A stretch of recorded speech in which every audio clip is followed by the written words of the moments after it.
estamos reiniciando, retomando las audiencias públicas que está llevando a cabo la Cámara de Diputados por la próxima discusión de toda la legislación en materia de agua. Esta audiencia pública tiene en esta ocasión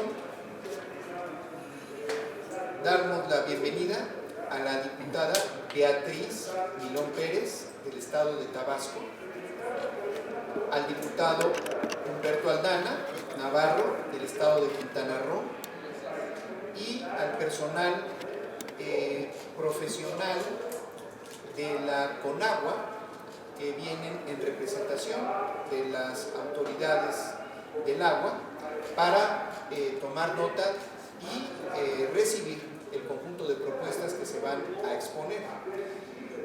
Está la licenciada Kate Aurora Gómez presente y José Luis Paz de este lado. La dinámica de estas audiencias públicas es primeramente un tiempo de 5 minutos para exponer. Previamente todas los compañeros han deseado participar.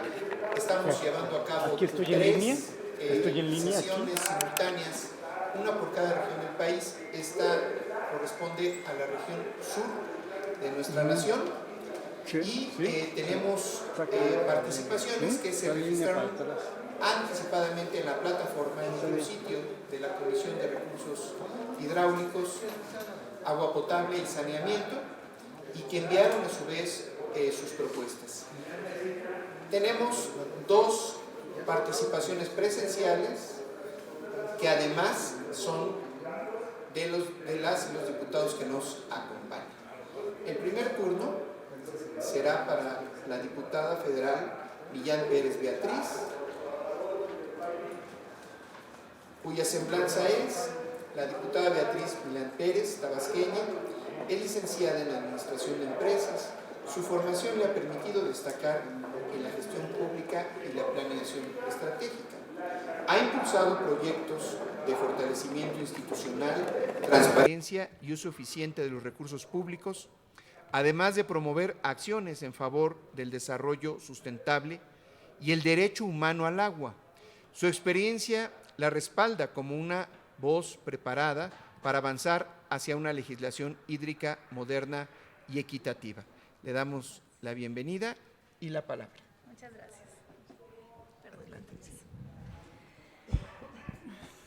Muy buenas tardes, tenga esta honorable mesa de trabajo, compañeras y compañeros legisladores, invitadas e invitados que hoy nos acompañan. Como lo mencionó el diputado Gabriel, el día de hoy nos convoca a continuar con el segundo día de este Parlamento abierto, el cual pues tiene muchísima relevancia. Estamos hablando de la Ley General de Aguas y la Ley de Aguas Nacionales, la cual también es importante mencionar que hay que reconocer a nuestro coordinador, el doctor Ricardo Monreal Ávila, quien permitió que se llevaran a cabo aquí en el Congreso estos foros. Felicitar también a nuestra compañera, la diputada Elizabeth Cervantes, quien es la presidenta de la comisión, y un reconocimiento también a la zona sur que estamos representando hoy con el diputado Gabriel García Hernández. Muchísimas gracias. También a quienes nos acompañan de parte de Conagua, que siempre han mostrado mucho interés de escucharnos y de atender todas estas propuestas. El día de ayer escuchamos atentamente a maestros, a personas defensoras del agua, y creo que este ejercicio es muy, muy importante para que esta ley nos represente a todos. Yo hice 3 reservas, de las cuales la primera, la que voy a comentar ahorita, pues bueno, también fue derivada de unas organizaciones que me buscaron, en las cuales pues ellas también quieren que se les reconozca en el trabajo que se va a llevar a cabo. Como tal, tener derechos, pero también obligaciones al cuidado del agua. Y entonces esas están plasmadas aquí en la propuesta que yo hice. Y también, pues, comentarles que comparezco con profundo respeto, pero también con la fuerza de estar del lado correcto de la historia, del lado del pueblo, del proyecto de nación que representa la Cuarta Transformación y del lado de Tabasco, mi tierra, mi agua, uno de los estados con mayor agua, con mayor bendición y del cual todavía tenemos que seguir aprendiendo mucho. Hoy discutimos un tema que no admite titubeos, la gestión, protección y garantía del agua para todas y todos. No estamos hablando de cifras técnicas ni de conceptos abstractos, estamos hablando de la vida misma, de la seguridad hídrica de nuestras comunidades, de la sostenibilidad de nuestro país y del respeto a la dignidad humana. Como diputada de territorio, conozco de primera mano la realidad de nuestras colonias, de nuestros pueblos. Conozco las familias que abren la llave esperando encontrar agua limpia, a los comités ciudadanos que se organizan para vigilar que no falte en sus hogares, a las personas que exigen con justicia que el Estado garantice este derecho y deje de convertir el acceso al agua en un acto de suerte o de resistencia. Por ello, estoy comprometida con este movimiento de transformación. Lo digo sin rodeos. No podemos seguir ignorando a quienes han cargado sobre sus hombros la gestión del agua sobre décadas. Con ello me refiero a las comunidades rurales, a los ejidos, a los pueblos indígenas, que sin reflectores ni recursos suficientes han logrado lo que a veces las instituciones no nos han alcanzado, y que es que el agua llegue, que se cuide y que el agua se respete. Por eso, el día de hoy, consideramos que la ley vigente no está cubriendo las necesidades de la sociedad y celebramos que la Cuarta Transformación busca que las leyes sirvan al pueblo y no al revés. Con esto vamos a corregir esta deuda histórica. Planteamos el reconocimiento formal de los sistemas comunitarios y de las organizaciones sociales del agua, un reconocimiento real, explícito y plenamente operativo dentro del marco de la Ley de Aguas Nacionales, no como invitados temporales, no como actores nacionales, no como invitados temporales, sino como pilares esenciales de la estructura hídrica de este país, tal y como lo han sido siempre en la práctica. Este reconocimiento no es una concesión de justicia, es para que quienes lo administren, vigilen y protejan el agua todos los días lo continúen haciendo. Y es justicia para quienes han demostrado que la organización comunitaria es más fuerte que cualquier institución. Y mi compromiso con la Cuarta Transformación me impulsa a esta visión, porque la Cuarta Transformación nació para saldar deudas, para escuchar a quienes nunca habían sido escuchados y para poner al pueblo en el centro de las decisiones públicas. Y desde luego, también mi compromiso con el pueblo de Tabasco. Aquí aprovecho a hacer también un atento llamado a poner atención al deterioro de las costas, sobre todo a la de mi municipio, Paraíso, y en especial hago un llamado urgente y aquí también les hago la solicitud a los compañeros de Conagua de que nos apoyen con la barra de Dos Bocas, la cual está sufriendo también esas afectaciones. Aunque me desvío un poco del tema, pero es importante decirlo y cuidar de nuestros recursos hidráulicos. Y por todo lo antes explicado, les agradezco mucho. Es cuanto. Muchas gracias, diputada. Y pues aquí la dinámica es que vamos a procesar. Aquí están las dos propuestas, ¿sí? Muy específicas, muy elaboradas. Se llevan copia Muchas los compañeros gracias, de Conagua, pero también nosotros vamos a hacer el procesamiento antes del dictamen y le estaremos dando cuenta a usted y a todos los participantes, ponentes, sobre el impacto que va a tener en la discusión las propuestas que se están llevando a cabo. Agradezco, diputado. Gracias. Ahora es el turno de nuestro compañero, el diputado federal Luis Humberto Aldana Navarro. Como legislador local en el estado de Quintana Roo, el ahora diputado federal Luis Humberto Aldana Navarro impulsó y argumentó la postura del Congreso para renovar la concesión de Aguacán para revocar, discúlpenme, la concesión de Aguacán en diversos municipios de Quintana Roo. Sus acciones principales fueron liderazgo desde el Congreso, como presidente de la Junta de Gobierno y Coordinación Política del Congreso del Estado de Quintana Roo, encabezó los esfuerzos que culminaron en la aprobación unánime del decreto 195 en diciembre de 2023, cuyo objetivo era revocar una extensión de la concesión otorgada a Aguacán en 2014 y recuperar el control estatal del servicio de agua. Señalamiento de irregularidades. Sustentó la acción del Congreso al exponer dos irregularidades graves en el decreto de 2014 que extendía la concesión hasta 2053. Le dejamos la palabra a nuestro compañero federal.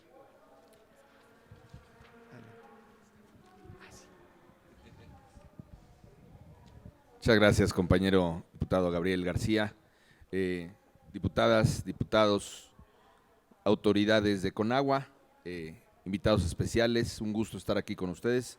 Un honor poder participar, ya que como parte de nuestras obligaciones legislativas y este firme propósito de enriquecer la iniciativa de reforma a la Ley de Aguas Nacionales propuesta por la Presidenta de la República, Claudia Sheinbaum Pardo, me permito dar a conocer las siguientes propuestas en materia de rendición de cuentas, combate a la corrupción, saneamiento, seguridad jurídica, interoperatividad y fortalecimiento institucional. Estas propuestas se concentran en 5 ejes básicos. El primero de ellos, el empoderamiento ciudadano y la rendición de cuentas, porque esta propuesta pretende trasladar al poder de la opacidad en la que por lo regular se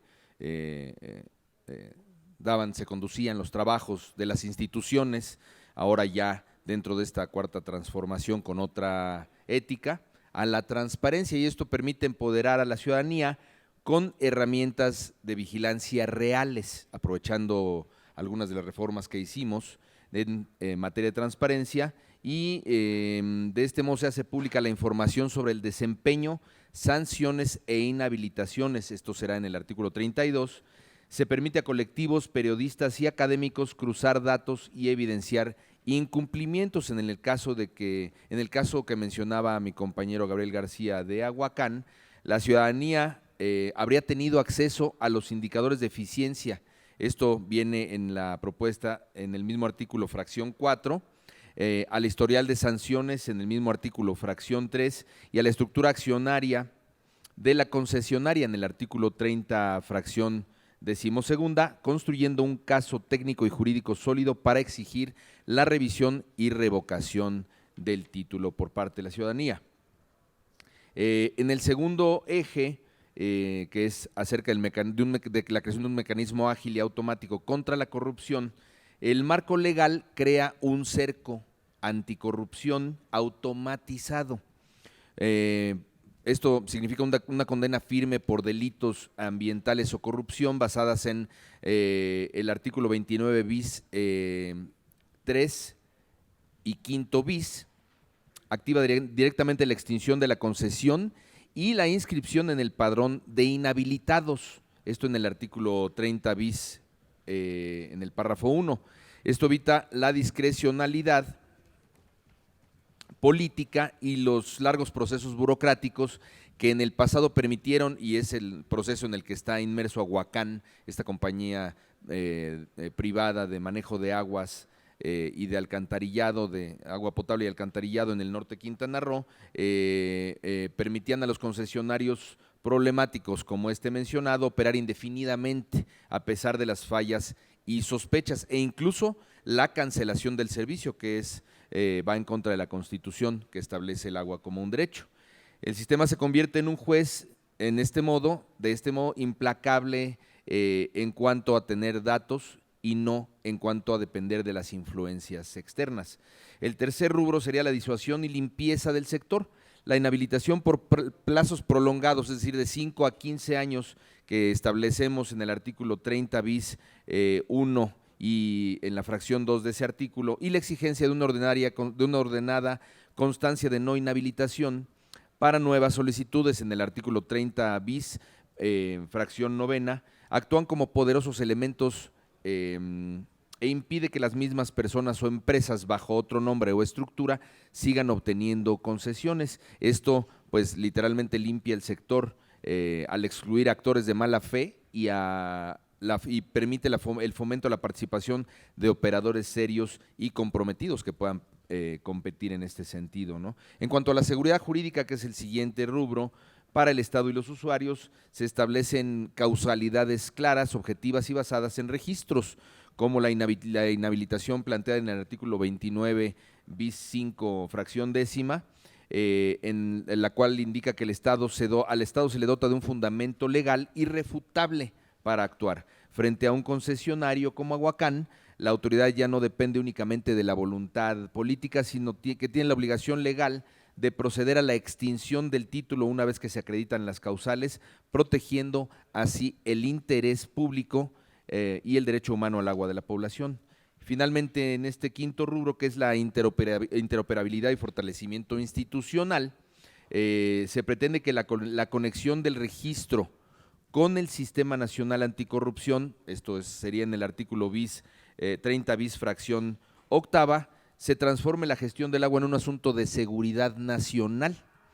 Esto aísla el problema, deja de permitir que sea un problema aislado de una dependencia y lo convierte en un eje transversal de la política de integridad del Estado, permitiendo así la persecución efectiva de delitos complejos como el lavado de dinero y entre otros vinculados a las concesiones del agua. En conclusión, este paquete normativo no solo responde a un caso como el emblemático de Aguacán en Quintana Roo, por sus abusos, el incumplimiento en el abasto y el absurdo de poder seguir operando a pesar de estar siendo sujeto a un proceso claramente sólido, sino que está diseñado para prevenir futuros aguacanes en el país.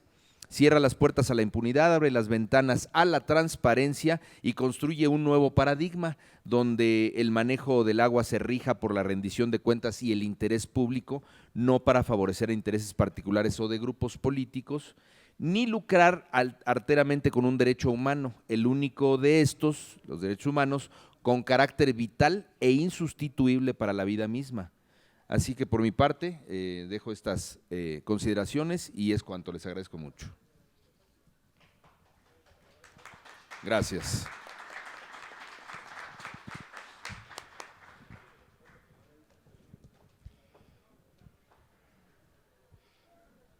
Gracias, y les voy a pedir que, como estamos, ahorita que terminó la diputada, no le dimos un aplauso y es unas extraordinarias propuestas.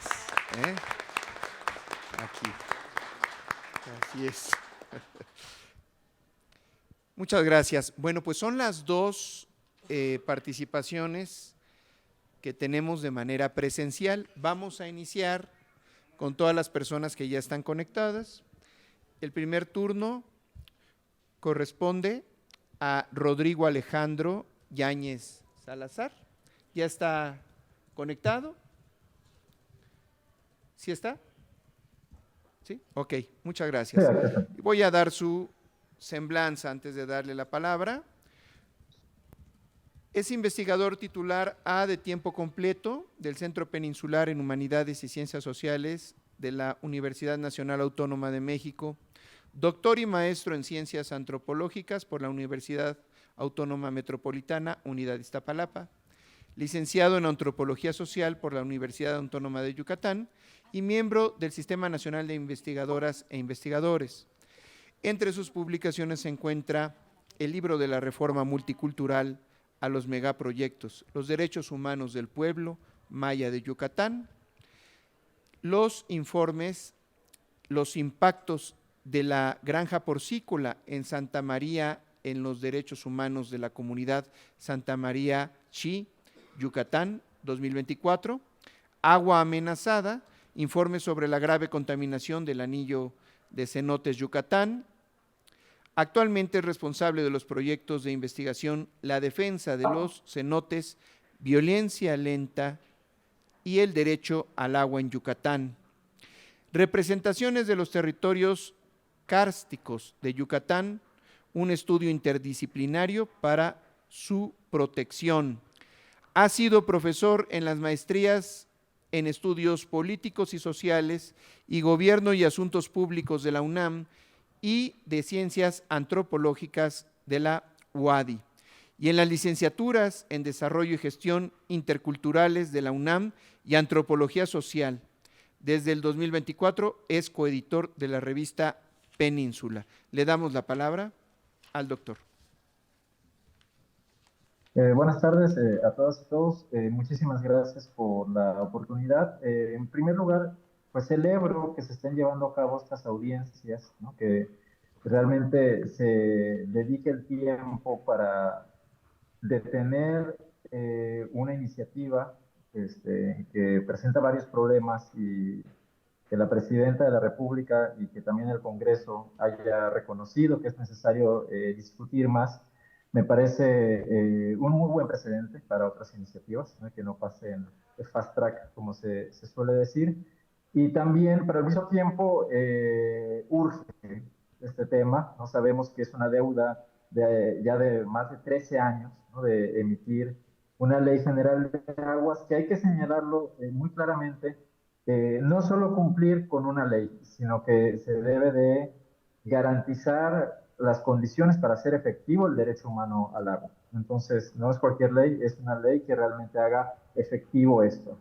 Y dicho esto, no podemos estar en el escenario en el cual con una mano se legisle para reconocer un derecho y con otra mano se legisle para mantener ciertas condiciones que nos han llevado a la situación crítica en la que estamos. ¿No? Es muy importante que, digamos, la principal demanda de muchas organizaciones, colectivos, comunidades, especialistas es una sola ley, la Ley General de Aguas, una ley que haga efectivo el derecho humano al agua y saneamiento. Esa es la principal demanda.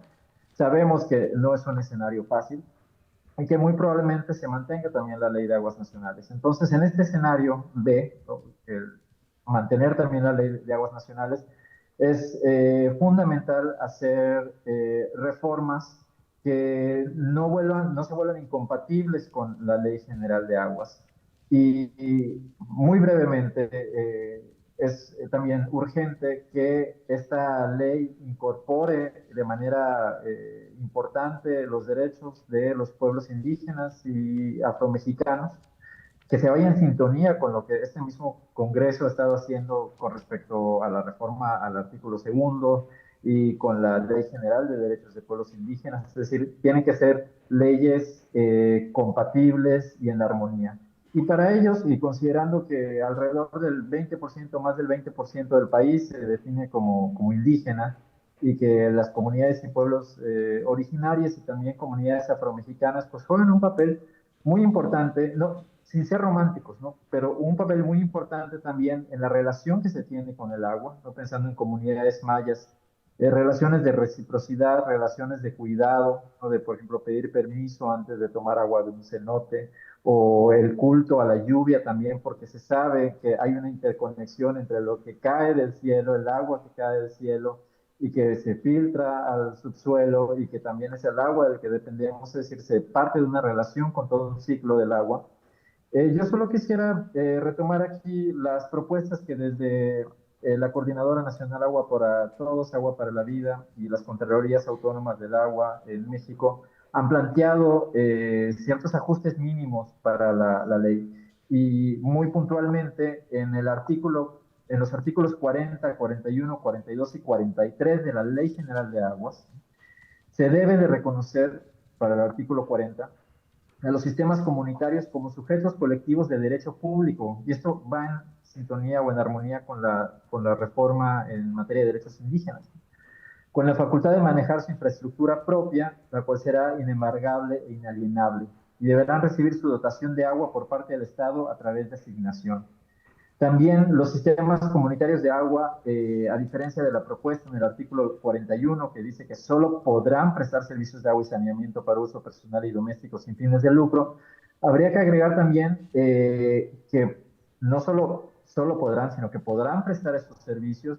Y también para los usuarios que tengan comercios locales, comercios más sustentables, ¿no? Pensamos en el escenario de Yucatán de varios proyectos ecoturísticos o proyectos de bajo impacto en comparación con otras grandes industrias, ¿no? Es decir, no tendríamos por qué ahí poner candados.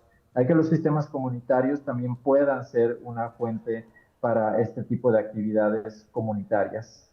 En el artículo 43 habría que señalar que la presente ley, o sea, la Ley General de Aguas, reconoce el derecho de los pueblos y comunidades indígenas y afromexicanas sobre las aguas de los territorios que habitan. Y esto va igual en armonía con el Convenio 169 de la OIT, con la Declaración de Naciones Unidas sobre los Derechos de los Pueblos Indígenas, y también el de las comunidades no indígenas, sobre todo rurales, campesinas, afromexicanas, ¿no?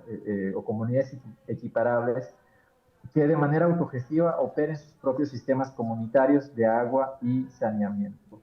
Bueno, yo lo dejaré hasta aquí porque sé que colegas también estarán retomando varias propuestas que se han hecho a nivel nacional, y solo cierro diciendo que es fundamental darle una mayor presencia a los pueblos indígenas y afromexicanos en este paquete de leyes, como lo ha hecho, por ejemplo, la Iniciativa Ciudadana de Ley General de Aguas, que los pueblos indígenas tienen un lugar protagónico en esta ley.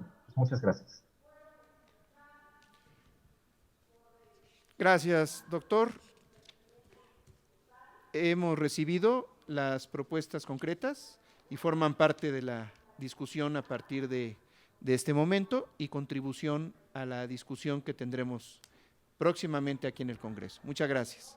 Ahora es el turno de Omar Ramírez Rivera. Él es periodista y comunicador en Cántara Azul AC, especializado en medio ambiente y derechos humanos. Le dejamos la palabra, Omar.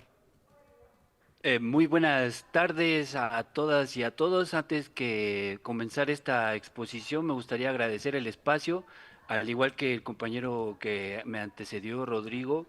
Creo que esta oportunidad es fundamental y es importante para hacer de este proyecto de ley una instancia mayormente participativa y bajo ese contexto también, sin ánimo de redundar y de repetir, dar contexto respecto a los 13 años de omisión legislativa que nos llevan hasta el día de hoy a discutir este proyecto de ley general de aguas, que nos parece un avance, y hablo en plural porque soy parte de una organización y de varias alianzas en las cuales hemos conversado y hemos reflexionado acerca de este tema, y dentro de las principales ideas que hemos rescatado es la necesidad del reconocimiento a la gestión comunitaria del agua, a los sistemas comunitarios de agua. Y sí celebramos y reconocemos también que este proyecto de ley los menciona y los nombra, tal cual como lo dijo el compañero, en los artículos de 40, 41, 42 y 43. Sin embargo, estamos conscientes de que ese reconocimiento tiene que ser un poco más amplio para lograr que sea efectivo en la práctica. Estamos hablando de organizaciones comunitarias que prestan estos servicios históricamente. No es un invento y no es una ilusión, es algo que sucede ya en la práctica. Y me gustaría dar aquí un dato de contexto. El año pasado, 2024, estuvo a punto de aprobarse una reforma constitucional al artículo 115, que es el que entrega las facultades y la prestación del servicio de agua potable y saneamiento a los municipios. En esta reforma se incluía el reconocimiento a la gestión comunitaria del agua en esta prestación social del servicio de agua y saneamiento. No se logró esta iniciativa, no se logró esta reforma constitucional que hubiese sido un gran avance para todas estas organizaciones. Sin embargo, nos encontramos hoy discutiendo la posibilidad de que este reconocimiento sea efectivo nuevamente a partir de esta Ley General de Aguas. Hace poco estuvimos en conversaciones y en una reflexión que me parece llamativa, porque nos pedían el número de organizaciones comunitarias que prestan este servicio y a cuánta gente es en la realidad en la que se ven beneficiadas de este servicio. Y la verdad es que esta falta de reconocimiento histórica incluso nos lleva a la imposibilidad de determinar un número. solo son estimativos. Se estima que son más de 60 o 70,000 organizaciones comunitarias que prestan este servicio a alrededor o incluso más de 20 millones de personas, pero lo digo en estos términos porque es imposible llegar a ese número concreto si no existe este reconocimiento real. Y destaco también que desde en estos 13 años de omisión legislativa se han presentado varias iniciativas de ley que intentan generar esta ley general de aguas y que no han sido ni siquiera discutidas en el Congreso. Muchas de los argumentos para no haber discutido y aprobado estos proyectos, estas iniciativas, es que presentan problemas de inconstitucionalidad o que pueden generar algún conflicto con otros aspectos de la legislación mexicana. Sin embargo, son proyectos de ley que incluyen un capítulo específico dedicado a los sistemas comunitarios de agua. Nos parece fundamental que esto se retome y creemos que es sumamente importante que en la discusión de este proyecto realmente se llegue a un reconocimiento que en la práctica fortalezca y ayude a estas organizaciones a la prestación de este servicio. Entonces, dentro de las propuestas y sugerencias de artículos que presentamos en colectivo, están ahí en los documentos que fueron anexados y principalmente tienen que ver con una definición clara de estas organizaciones como prestadores comunitarios del servicio, reconocerlas como en su personalidad jurídica conforme a sus formas organizativas, establecer mecanismos de asignación de recursos que consideren la realidad de cada territorio y también integrarlos a sistemas de planeación y gobernanza hídrica de manera efectiva para así alcanzar este reconocimiento en la práctica. Son millones de personas las que se ven beneficiadas con estas organizaciones y no podemos desconocer que es un trabajo histórico que se ha realizado en el país y que al día de hoy existe una gran oportunidad de que queden reconocidas en la ley general. Sin duda queda mucho camino, pero estamos atentas y a disposición para seguir trabajando en mejorar estos proyectos y lograr que el reconocimiento a los sistemas comunitarios de agua y saneamiento sea efectivo en la práctica. Muchas gracias por este espacio y la participación, y es todo lo que yo tengo que aportar. Muy bien, muchas gracias. Ahora sí vamos a darle un aplauso desde aquí a los dos que también nos falló. Ahora es el turno de Cuauhtémoc Jacobo Femat, de la Contraloría Autónoma del Agua de Yucatán, Agua para Todos, Agua para la Vida. Él es ingeniero y maestro por el Instituto de Mecanización y Electrificación de la Agricultura, Yarkov, en la URSS, activista acompañando comunidades con conflictos socioambientales y cofundador del Consejo Ciudadano por el Agua de Yucatán y de la Contraloría Autónoma del Agua del mismo estado. Te dejamos la palabra, Cuauhtémoc. Sí, gracias por la invitación, gracias por esta gran iniciativa y ese trabajo titánico que está llevando a cabo esta comisión a su cargo, diputado Gabriel. Nosotros creemos que para que los pueblos y comunidades puedan tener agua, se requiere desmontar de este modelo de gestión de extracción y desecho que actualmente pues, mantiene la Ley de Aguas Nacionales. México requiere una nueva legislación que no solo reconozca este derecho humano al agua y al saneamiento, sino también empodera a quienes históricamente han sido sus guardianes, y son estos operadores de los sistemas comunitarios de agua potable, y de manera fundamental a los que se encuentran en comunidades y pueblos afroamericanos. Este texto de la iniciativa del Ejecutivo, si bien reconoce la existencia de estos sistemas comunitarios, lo reduce a una figura administrativa sin personalidad jurídica fuerte y tampoco sin facultades amplias. Nosotros proponemos para los artículos 40, 41 y 43, una redacción para robustecer esta figura. Ahorita se hablaba de una cantidad de 60, 70 mil sistemas comunitarios a nivel nacional.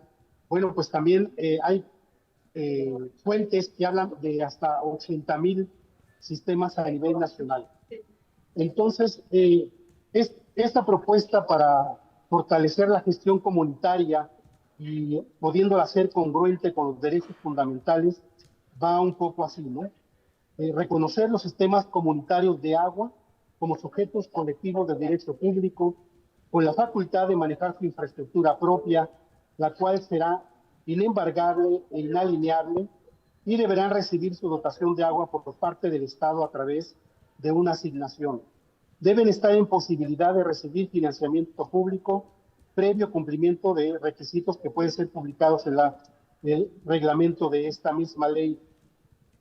Los sistemas comunitarios de agua podrán prestar los servicios de agua y saneamiento para uso personal y doméstico sin fines de lucro, y para los usuarios que también tengan comercios locales, con el fin de que se pueda garantizar el derecho humano al trabajo de estos trabajadores. Estos sistemas comunitarios de agua y saneamiento, bueno, deben pues tener todas las prerrogativas también y los derechos que están plasmados en otros convenios internacionales como 169 de la Organización Internacional del Trabajo. ¿Cuál es la justificación para esta propuesta? Esta modificación legislativa es vital para garantizar la justicia hídrica en México, transformando a las comunidades de meras gestoras toleradas a actores claves en la política hídrica nacional bajo 5 pilares irrenunciables. Uno es el reconocimiento de la autonomía y de la libre autodeterminación de los pueblos. El reconocimiento como sujetos colectivos de derecho público es un acto de justicia histórica y de respeto a la autonomía. Eleva estos sistemas a una personalidad jurídica robusta para defender el derecho humano al agua de sus miembros de forma autónoma. Al facultarlos para manejar su propia infraestructura, se valida su capacidad histórica de autogestión, garantizando una provisión del servicio adaptada cultural y geográficamente, más eficiente y menos burocrática que cualquier modelo centralizado. Otro pilar importante es el blindaje patrimonial y la protección financiera.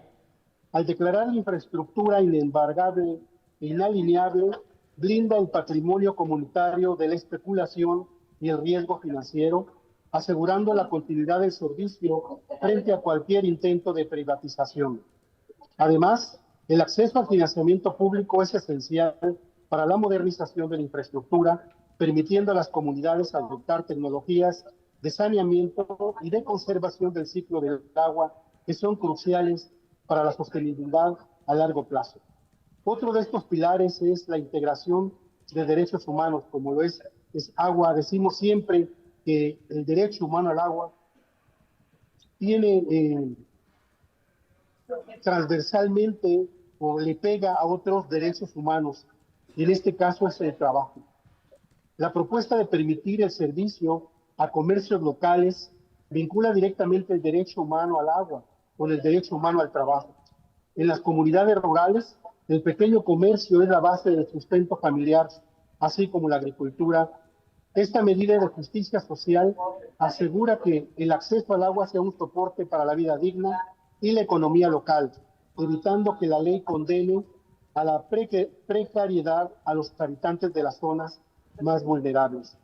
Finalmente, el tema de la supremacía del marco indígena. La visión de lo que menciona el artículo 43 es un pilar fundamental de respeto al ordenar que los sistemas indígenas y afroamericanos tengan todos los derechos que se mencionan también en el artículo 2 de la Constitución Política de los Estados Unidos Mexicanos. En conclusión, honorables legisladores, legisladoras, aprobar esta modificación es hacer justicia, es reconocer que la gestión comunitaria no es un servicio subsidiario, sino una forma legítima y prioritaria de autogobierno del agua. Es un paso decisivo de la retórica constitucional a la justicia hídrica efectiva en todo el territorio nacional. Gracias.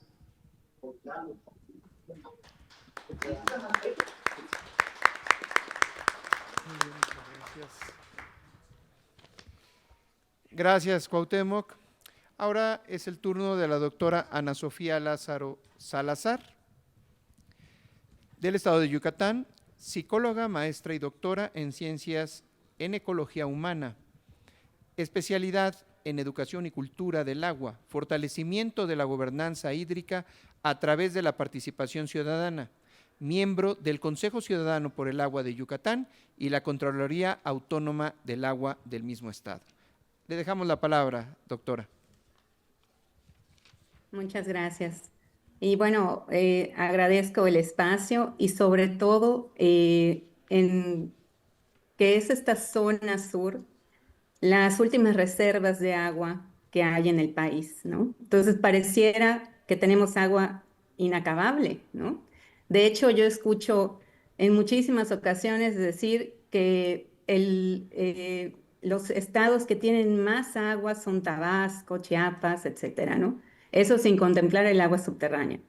Sin embargo, siempre se les olvida mencionar que es donde la población siempre tiene menos acceso y disponibilidad al agua, ¿no? Lo cual no deja de ser una ironía porque si es donde hay mayor disponibilidad naturalmente porque la gente no tiene agua. Y en el caso de Yucatán, la situación es mucho más grave porque dependemos de un acuífero subterráneo del cual sacamos agua y que en los últimos años ha experimentado un deceso del 60% en la capacidad de agua, ¿no? Lo cual, pues, invita a actuar con urgencia. Y yo creo que esto es como un momento histórico en el que la crisis del agua ya es imposible de maquillar. O sea, desde hace años hemos experimentado problemas en el acceso, la disponibilidad, la calidad. Sin embargo, ahora es algo que ya nos rebasó, ¿no? Hay muchísimos estados donde ya las ciudades no tienen acceso a agua. Incluso en Yucatán, dentro de las zonas de reserva hidrológica, hay comunidades mayas donde la gente le llega el agua 2 veces a la semana, ¿no? Entonces, esto es algo importante porque nos invita a reflexionar sobre el papel de nosotros los ciudadanos, pero sobre todo también de los legisladores para garantizar estos derechos. Y en este caso yo me voy a abocar especialmente al papel de los consejos de cuenca de la Conagua, que son en el papel de los pocos espacios ciudadanos en la que podemos nosotros participar en dicha gestión hídrica, ¿no? Sin embargo, hay varias razones estructurales, políticas y operativas por las cuales no han logrado consolidarse como esos espacios, ¿no? La primera, yo diría que es la naturaleza consultiva y no vinculante. En realidad, sus acuerdos no son obligatorios ni para Conagua, ni para gobiernos estatales, ni municipales, y funcionan principalmente como espacios de consulta y no de toma de decisiones, por lo que la incidencia es mucho menor de lo que debería, ¿no? Y la Conagua sigue manteniendo el dominio gubernamental de estos espacios, es decir, tiene el control operativo, define las agendas y normalmente tienen una visión mucho más ingenieril que desplazada hacia la gobernanza participativa, ¿no? Por lo tanto, pues tampoco es un lugar donde uno pueda incidir realmente, ¿no? También hay una representación desigual y está capturado por actores con mayor poder, es decir, hay mayor influencia de los grandes usuarios representados por la industria, por la agroindustria o por los usuarios agrícolas, y la sociedad civil o las comunidades originarias tienen muy poco espacio de participación, o sea, realmente es más bien simbólico. También hay una falta de recursos, hay una falta de continuidad debido al presupuesto limitado, a la falta de personal, la capacitación y sobre todo a que pues cada determinado tiempo hay un cambio de elementos, ¿no? Y de personal que hace que esta continuidad no pueda darse. Y en realidad también hay una cultura ciudadana donde apenas estamos empezando a participar en esta gestión y esto es muy limitado porque a veces las personas ni siquiera reconocen que tienen la capacidad de participar.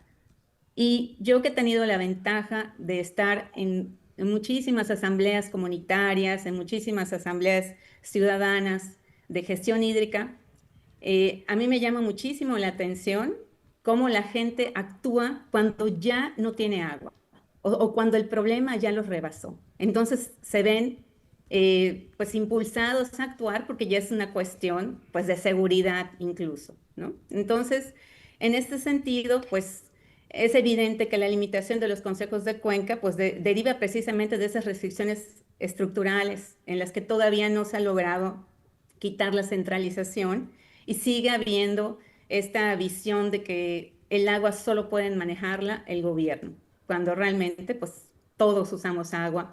Y si bien, aunque todos lo usemos, tenemos diferentes responsabilidades, sí podemos incidir de alguna manera en esa gestión. Y quisiera que me den el permiso nada más de compartir un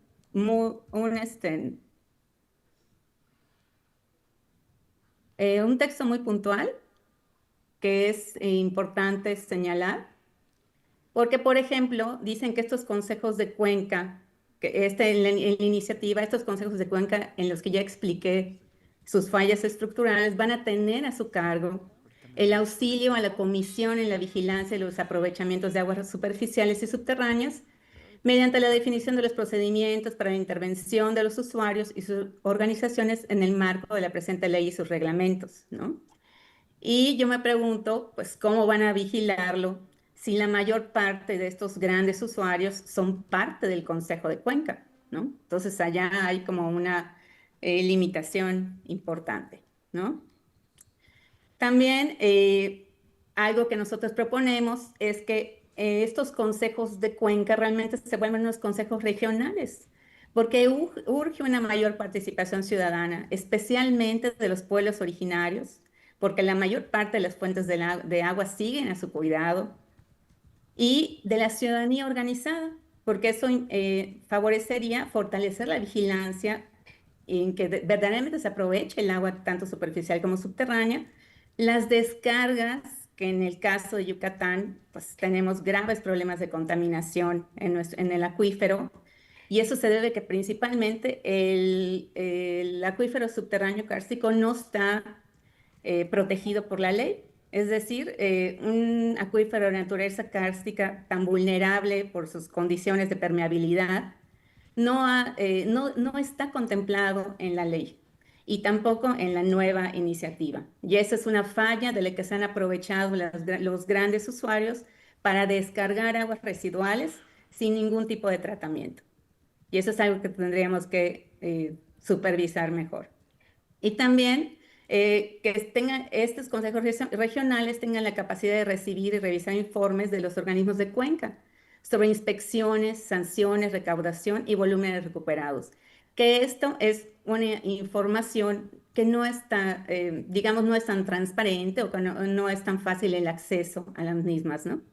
Y eso pues no podemos nosotros tomar decisiones si no tenemos datos que verdaderamente sea una foto de la realidad, ¿no? También debería tener la capacidad de recomendar sanciones administrativas o remoción de directivos cuando la sobreextracción, falta de recaudación o contaminación se originan por acciones u omisiones de los organismos de cuenca.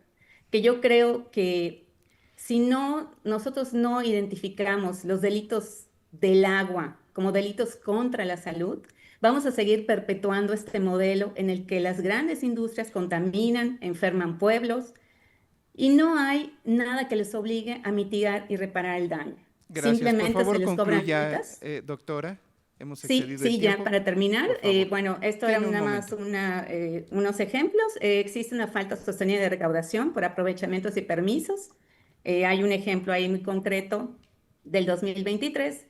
Y bueno, en realidad, pues es importante enfocarnos más bien no solo en el cobrar multas, sino reparar y mitigar los daños ocasionados por las fallas en la gestión hídrica. Gracias. Muchas gracias, doctora. Ahora es el turno de Ulises Jacinto Ponce, de Cántaro Azul, proveniente del estado de Chiapas, experto en desarrollo comunitario y gestión de proyectos sociales, liderazgo en derechos humanos y sostenibilidad. Le dejamos la palabra.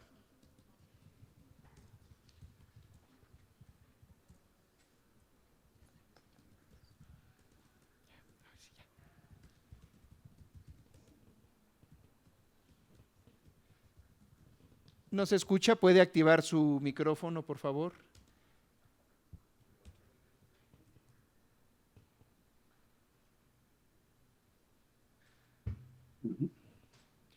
Y le reiniciamos. Ahora sí me escuchan. Ok. Bueno, como les decía, y no se escuchaba, esta presente presentación va dirigida hacia todas aquellas o reconociendo a todas aquellas personas que desde su territorio se encargan de asegurar el cumplimiento del derecho humano al agua desde su organización local. Les hablo desde la experiencia de trabajar directamente en el campo con comunidades que históricamente han sido rezagadas, comunidades que gestionan el agua con alta organización y superando retos de toda índole, con costos accesibles a su realidad y con frecuencia sin los ingresos suficientes para sostener sistemas complejos o realizar mantenimientos preventivos.